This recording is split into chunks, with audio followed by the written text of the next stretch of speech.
Because of the size of these succulents, they would be ideal potted up in a small pot like this. That's just perfect for it. But my issue with this kind of pots, they're only good for a short time. Hello there, my name is Liz, a self-confessed succulent addict. Welcome to my channel, Growing Succulents.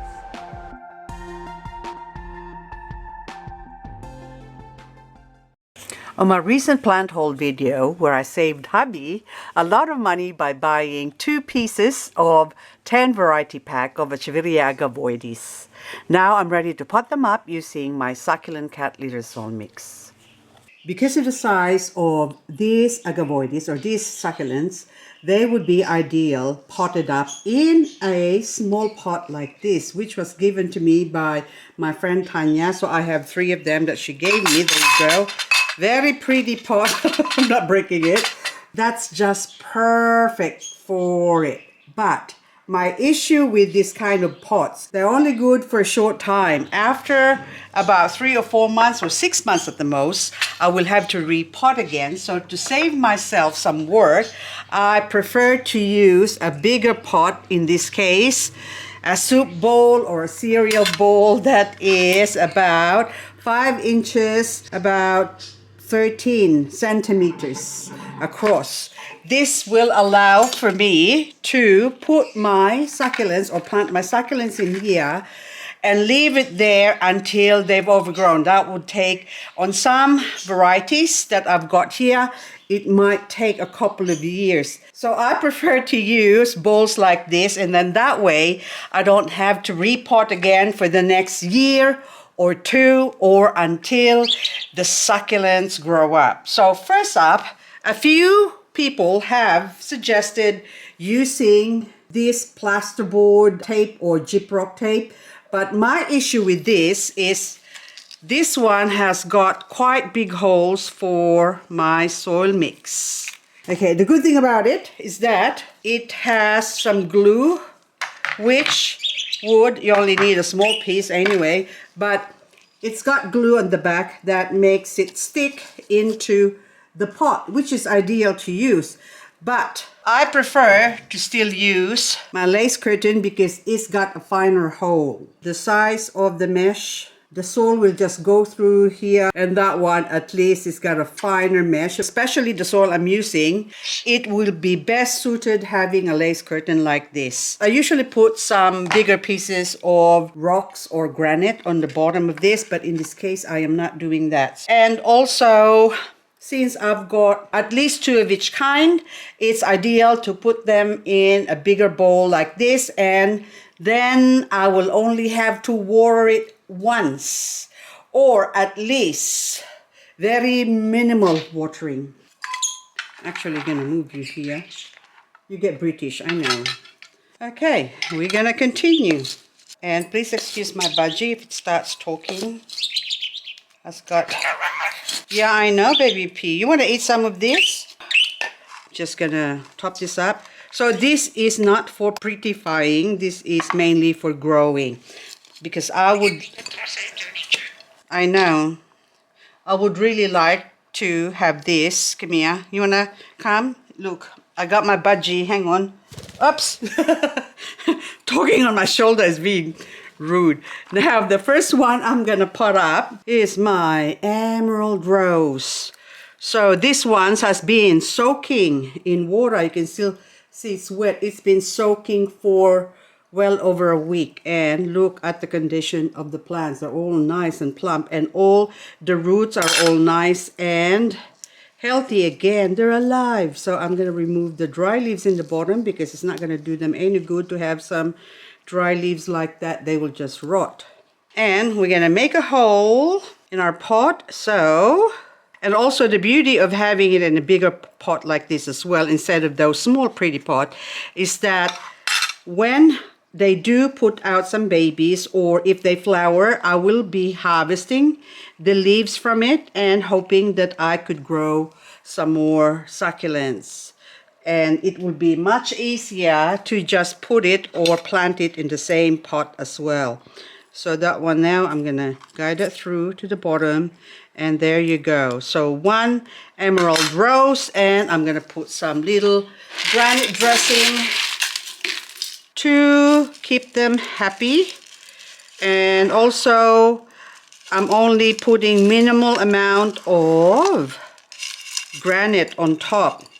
And when I do water it, any minerals that are in the granite, on the granite or through the granite, or the decomposed granite that is, will be released and go to my succulents, keeping them healthy and sort of fertilized. But the good thing about this is that they're only getting what they need. So, plus the cat litter soil mix will be very, very, very fast draining. So, because Echeveria Agavoides is prone to rotting, I find, if you give them too much water. So the only watering I'll be doing with these plants, or these potted ones now, will be the initial watering, and after that, this will be left to Mother Nature to be watered. And in cases wherein if we do get severe drought again, that would be the only time wherein I would water them,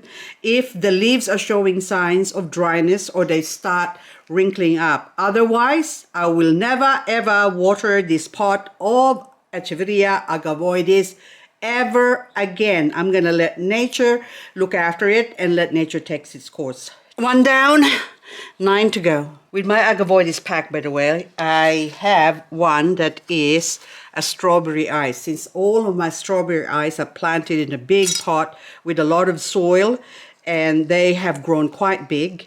Now this one I will put in a pretty little pot given to me by my friend Tanya. So I choose this cute little pot here to plant this in. Strawberry and strawberry rose looking pot as well. With this one, since this is an elegance hybrid, they don't mind a bit of watering, so I'm gonna get a finer mesh lace curtain again to put this in to block that there, or else they will dry up much quicker. So no need to put any rocks or anything as well. We just put directly some soil into that and do a little bit, leave room for the roots to grow. So this, look at the healthy new roots forming in there. Can you see that? Those white ones, those are new growth. And also, there you go, put that there. And maybe the pot is too small, but I'll see. The plant will tell me anyway if it needs more soil and saying, get me out of here, I've got some babies coming and they need to be fed, and that will be the only time I'm going to repot this again. But the soil is so pliable that when I push into it, look, that's just disappears. So I'm even gonna use the back of that one and put some more.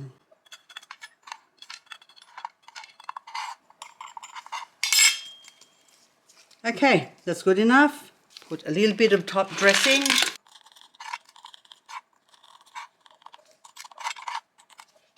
And there you go, strawberry ice, done. Now next, do the same.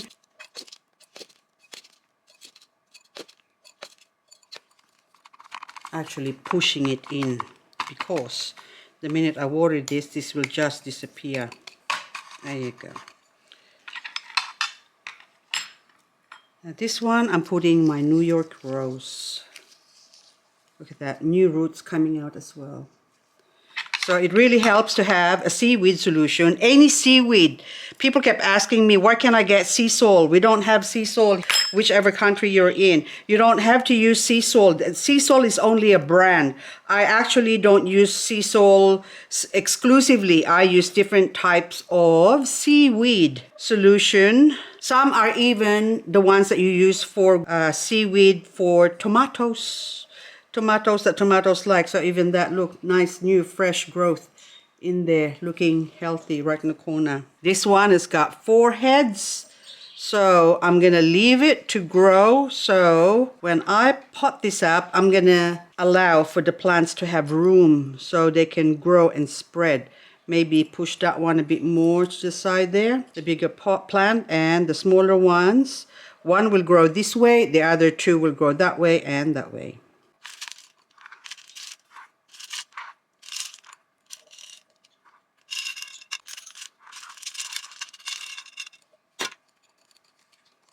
For the 7th of 2022, so that way I can keep track of their growth. So 2 down, I got 8 more to go, but I'm only doing 7 because this one I'm gonna leave for another video. This is Echeveria Agavoides Black Rose. So now I will continue to repot the rest of my newly acquired babies here, and while I do, I will bid you adieu. Adieu, adieu, adieu, adieu. I will be uploading videos as to the progress of these plants. Thank you so much for watching, guys, and hope I'll see you on the next video. Now, which one do I put? Everest or Red Rose? Doesn't matter. They're all gonna get potted up anyway today. Everest. So pretty. Do you have any? Yes. Remove that. Also, I forgot. After potting this up, I will not, because my soil mix is still pretty moist. So, and this one have been soaking for over a week as well, the plants itself. So I will not be watering them for another couple of weeks after the frost is gone, because we are in Canberra where we do get frost. So I'm going to leave it until then. And that's when I water it. I will be doing a video of watering my agavoides and the other plants or plant hold that I've got that I've repotted during winter and on to spring. So that's all. Bye for now. I will see you on the next video. Also, I forgot to tell you, oh my goodness, I always have lots of ads on, don't I?